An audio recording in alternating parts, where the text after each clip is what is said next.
দেখুন, মূল প্রশ্নটা কি? অভিষেক বন্দ্যোপাধ্যায় কি চিকিৎসার অজুহাতে বিদেশে পালিয়ে যেতে চাইছেন? রাজ্যের স্বাস্থ্যমন্ত্রী শারদ মুখোপাধ্যায় আজই বলেছেন এক্স্যাক্টলি এই আশঙ্কাটা, কোট আনকোট স্বাস্থ্যমন্ত্রী বলছেন কোর্ট বুঝে গেছে অভিষেক পালাতে চাইছিল, লক্ষণ রেখা টেনে দিয়েছে আদালত। দেখুন, এই প্রশ্নটাকে শাসকের রটনা বলে কালীঘাট তৃণমূল উড়িয়েই দিতে পারত, কিন্তু সেই সরল হিসেবটাকে সম্পূর্ণ গোলমাল করে দিল দুটো ফ্যাক্টর। প্রথম ফ্যাক্টরে আসি।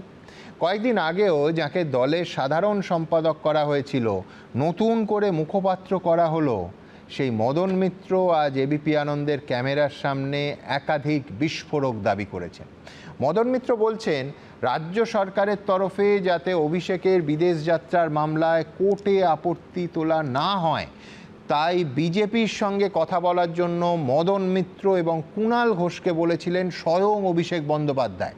শুধু তাই নয়, তার পরের দিন মদন মিত্র এবং কুণাল ঘোষকে অভিষেক নাকি বলেন কোট আনকোট শুভেন্দুর সঙ্গে কথা বলে জানিও কি হলো। ভাবুন, এই কথা সত্যি হলে অভিষেক তার প্রস্তাবের ফলো আপও করেছেন। এবং কার সঙ্গে কথা বলার প্রস্তাব দিচ্ছেন অভিষেক? অ্যাকর্ডিং টু মদন মিত্র, স্বয়ং মুখ্যমন্ত্রী শুভেন্দু অধিকারী। ভাবুন, আমি অনুষ্ঠানের এই পর্বে প্রথমে আমার সহকর্মী কৃষ্ণেন্দু অধিকারীকে দেয়া মদন মিত্রের সেই বিস্ফোরক সাক্ষাৎকারটার মূল অংশটা একটু দেখেন। কথা হচ্ছে পলিটিক্সের থেকে নিজেকে একটু সরিয়ে রাখা কিছুদিনের জন্য। তখন হঠাৎ বলল, তাহলে তুমি বলো যে ওদের এদিকে বলতে অপোজ না করতে আমার পিটিশনটা, আমাকে আমেরিকায় আমার যাওয়ার আছে। হাইকোর্টের নির্দেশের পরও এসএসকেএমের চিকিৎসা করাতে যাননি। নির্দেশকে চ্যালেঞ্জ করে ছুটেছিলেন সুপ্রিম কোর্টে, কিন্তু সেই মামলা ফিরিয়ে দেয় সর্বোচ্চ আদালত। এবার কলকাতা হাইকোর্টেও বড়সড় ধাক্কা খেলেন অভিষেক বন্দ্যোপাধ্যায়। চোখের চিকিৎসার জন্য অভিষেক বন্দ্যোপাধ্যায়কে বিদেশ যাওয়ার অনুমতি দিলেন না বিচারপতি সৌগত ভট্টাচার্য। আর এই আবহেই বিস্ফোরক দাবি করলেন মদন মিত্র। আমাদের যে চিন্তাধারাটা ছিল যে আমরা সরাসরি অভিষেকের সঙ্গে কথা বলবো, ও চুপ করে শুনছিল। তো ওকে আমরা পুরো বুঝিয়ে বললাম যে তুই ছাড়লে তোর ওপর থেকে রাগটা বেরিয়ে যাবে। সবটা শুনে অভিষেক বলো, তুমি একটা কাজ করো, তুমি ওদের বলো আমার বিদেশ যাত্রার পারমিশনটা দিয়ে দিতে। কথা হচ্ছে পলিটিক্সের থেকে নিজেকে একটু সরিয়ে রাখা কিছুদিনের জন্য। তখন হঠাৎ বলল, তাহলে তুমি বলো যে ওদের এদিকে বলতে অপোজ না করতে আমার পিটিশনটা, আমাকে আমেরিকায় আমার যাওয়ার আছে, ছেড়ে দিক, আমি ট্রিটমেন্ট করাতে যাবো, তারপর তাড়াতাড়ি ফিরে আসবো। ও আমি যদি পলিটিক্স থেকে সরতে পারি কিছুদিনের জন্য, ওরা আমার ট্রিটমেন্ট করতে দেবে না কেন? সত্যি কি তাহলে বিদেশ যেতে মরিয়া হয়ে উঠেছিলেন অভিষেক বন্দ্যোপাধ্যায়?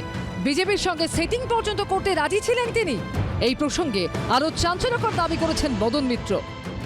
এটা ধরে নিয়েই বলছে, মানে which is very unfortunate for us, এটা ধরে নিয়েই বলছে that we were send by Suvendu, মানে আমরা শুভেন্দুর লোক হয়ে গেছি, মানে আমাদের শুভেন্দু পাঠিয়েছে, মানে ব্যাপারটা তাই দাঁড়াচ্ছে। কুণাল ছিল, কুণাল পুরোটাই তো আমি আর কেউ ছিল, no third party, no fourth party.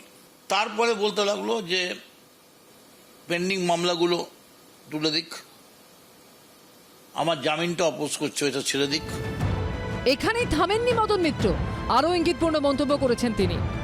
আপনি এবং কুণাল ঘোষ যে প্রস্তাব দিয়েছিলেন, সেই প্রস্তাব শুনে উনি তো মানেননি। মানেননি নয়, আমাদের বলেছেন কথা বলে জানাবে।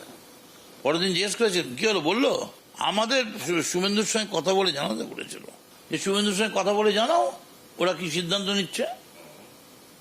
তারপরের দিন আমাদের বললো কি হলো, বলেছিলাম না ওরা ছাড়বে না আমায়, ও আমার ট্রিটমেন্ট করাবার জন্য বিদেশ যেতে দেবে না। মদন মিত্রর দাবি ঘিরে রহস্য আরো ঘনীভূত হলো।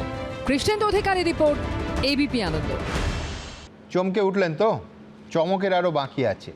এবার আসবো অত্যন্ত গুরুত্বপূর্ণ সেই দ্বিতীয় ফ্যাক্টরে।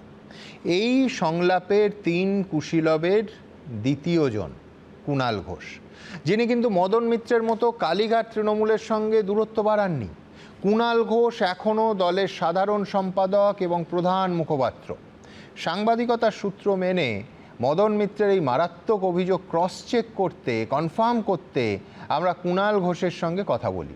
লক্ষ্য করবেন কুণাল ঘোষ কিন্তু পুরোটা শুনে একবারও বলেননি যে মদন মিত্র অসত্য কথা বলেছেন বা এই রকম কোনো ঘটনাই ঘটেনি।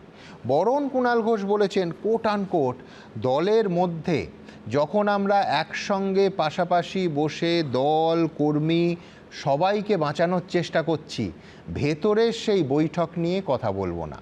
মদনদাকে বলবো যে আজ হয়তো তুমি আমাদের বৃত্তে নেই, কিন্তু আমাদের বৃত্তে থাকাকালীন কখন কি আলোচনা হয়েছে তার অংশবিশেষ তুলে ধরা যায় না।